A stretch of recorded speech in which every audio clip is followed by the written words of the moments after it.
All right, I'm going to try this again. I just did a video and the microphone wasn't working, so let's see how this goes.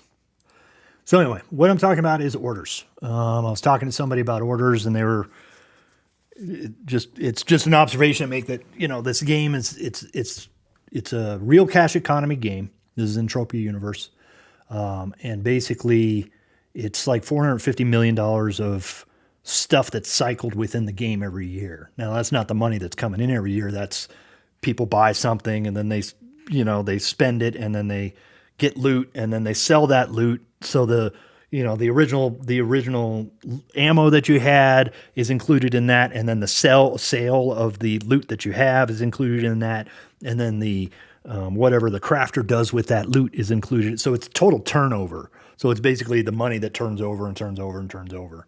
So it makes it a huge number over time. But there's really only like, I don't know, 5,000 players maybe. I don't really know what the numbers are, but according to the tracker, there's like 5,000 players that get tracked on globals for hunting at least. I don't remember what it is. Maybe it's 3,500. I don't know. Sometimes it varies. I haven't looked in a while actually. But so yeah. So because it's a large economy game and it's real cash, it's interesting to me that not a whole lot of people understand that there's an order system on the auction and how it works. So basically, this is kind of how it works. If you were to put an order like this for 290%, and let me change this up here. Let's change it up, and let's say you put an order in for list. Okay, so if I want to go here and I go available, and I go all the way down to list, wherever that is. So if I go to list here and I place an order, let's say we want to put it at 110%, and we're going to buy, 10,000 or 100,000 or whatever it is. Let's say we buy 10,000. So we've got 30, or we've got 1,000. So we've got 33 ped reserved because that's the price of the 110, and then another $1 for every day, or 1 ped for every day. So if I go 1 day, 2 days, you can see up here the order fee is 1 ped per day. I don't recommend going more than 1 day because most people will one-up you. The order will go stagnant. You're just kind of wasting with days. Unless you're on a place like Rocktropia where I'm at, where it's a smaller planet, there's not a whole lot of people here. It does make sense to do like a 5-day order on some rare stuff that that doesn't even pop up on auction that much, because people will notice it. And sometimes when they go to sell it on the auction, if it auto sells, they know there's an order there, and then they go off and get more to fill the order. So it works out pretty good just to have an order up on things that most people wouldn't really be looking to put on auction, because on some of these planets, you could put it on the auction, but if nobody notices it for a week, you just wasted the auction. And then you wasted the fees and all that stuff. So it's always good if you are going to put an order up in a place like that, put a message in the chat and say, hey, I got an order. That way people are aware, because they may have stuff in storage and they might fill that order within 2 minutes. You just never know where it all comes from. But getting back to the order here. So if we're going to create this order at 33 ped, we're saying it's 110%, which is not really the right number, but we're just playing with it for now. So let's say you put your order up here and you've got $33 or 33 ped reserved for this 1,000 ingots. So now let's say I'm a miner and I want to sell 935 ingots. Now you had 33 ped reserved for 1,000. If I try to sell to you 31 ped for 935, it won't sell because my order is at 110%. This is over 110%. This goes to the auction. This won't fill the order. But if I go down to 30 ped, it will sell the order. But you notice it's not 110%. It's only 106.95%. So that means you're getting 3.05 back and you're filling your order.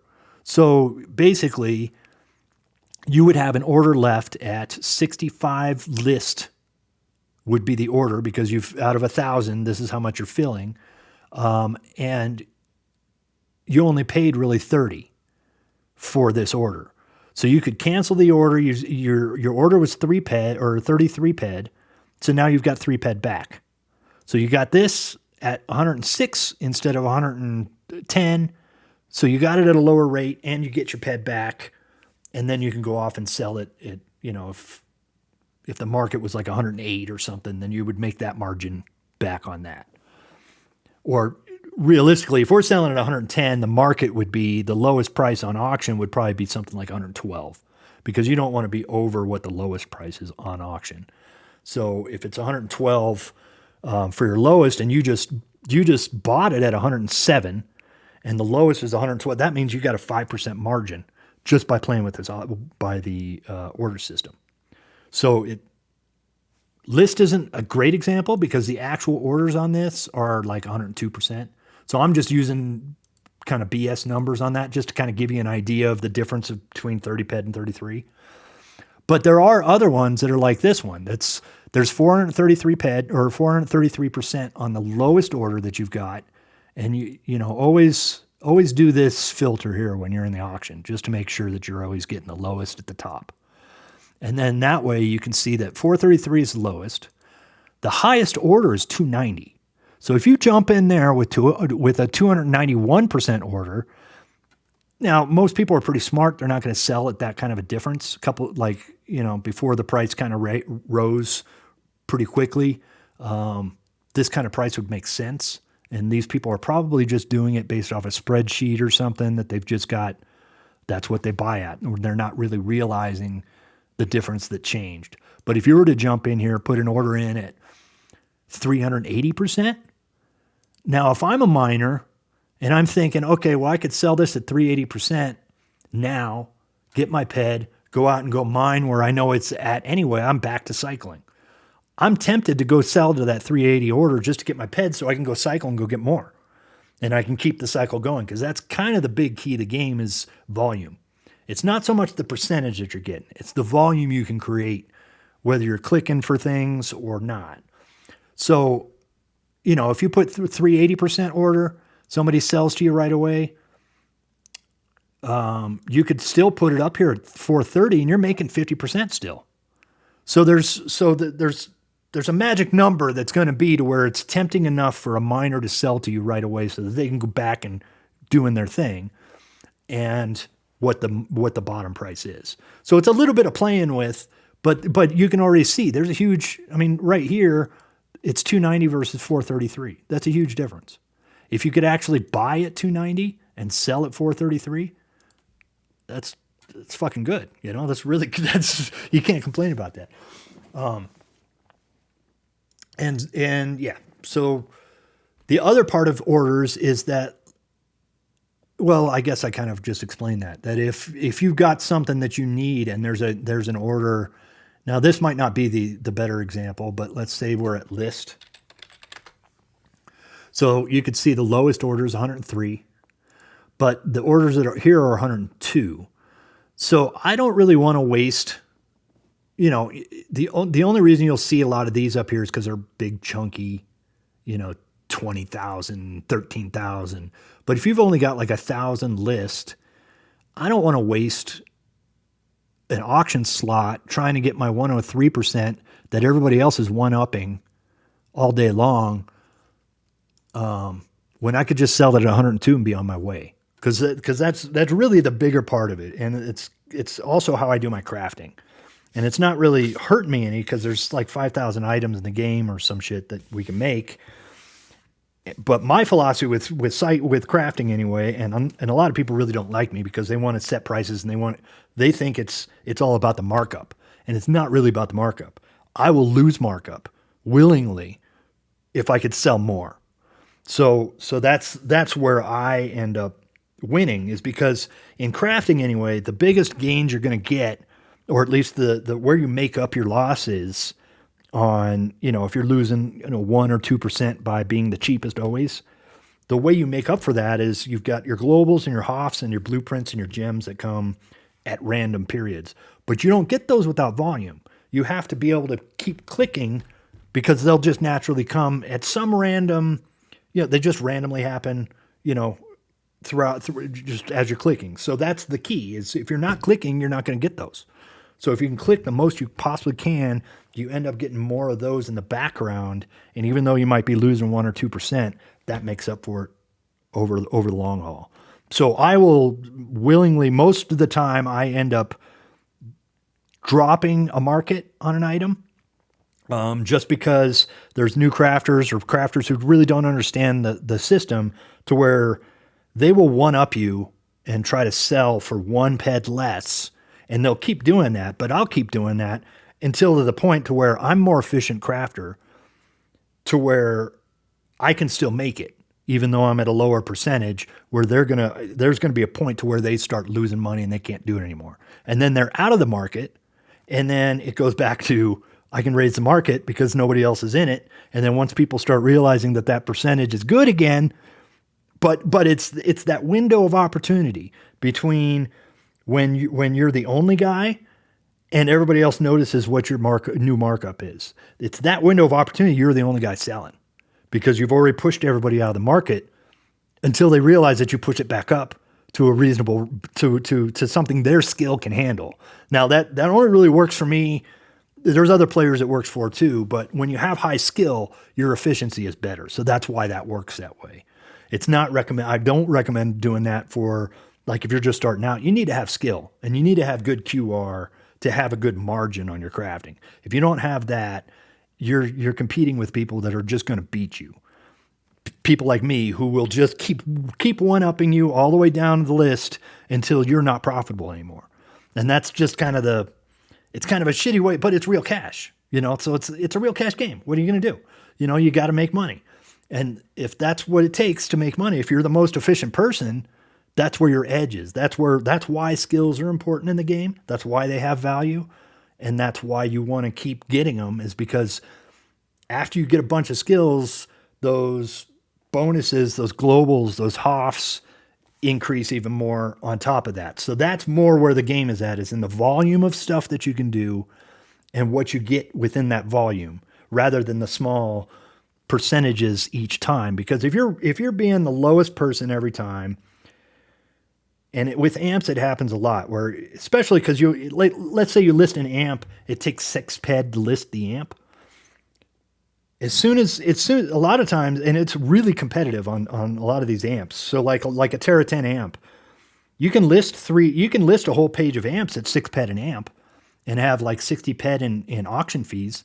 And somebody else is going to come and they're going to take their order off and they're going to put it at 1 ped lower than yours. They'll get the sales first. So you're sitting there for days at your price, and the person who's undercutting you is getting all the volume. They're getting all the sales. They're getting the markups. You're sitting there on auction. So there's a huge, it's just an interesting way that it works on how volume is really more key than percentage, just because of the overtime, how it works out. And then, like I said, it only really works out when you've got the skills and the efficiency and the blueprints to do it.